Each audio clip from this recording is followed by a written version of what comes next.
Bro ನಮಗೂ ಸ್ವಲ್ಪ ನಕಲ್ ಹೇಳ್ಕೊಡ್ತೀವಿ.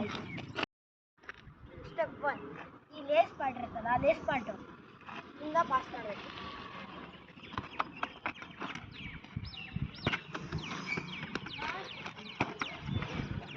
ಗುಡ್.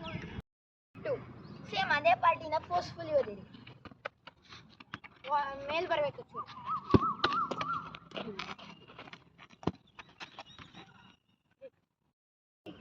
ನಿಮ್ಮ ಕಂಫರ್ಟೇಬಲ್ ಸ್ಟೆಪ್ಸ್ ಹಿಂದೆ ಹೋಗಿ, ಆಮೇಲೆ ಮುಂದೆ ಬರ್ಬೇಕಾದ್ರೆ ಏನು ಸೈಡಿಗೆ ಬಂದ್ಬಿಟ್ಟು ಬಾಡಿ ಮುಂದೆ ಲೀನ್ ಆಗಲಿ, ಸೈಡಿಗೆ ಬಂದ್ಬಿಟ್ಟು ಹೋಗಿರಿ.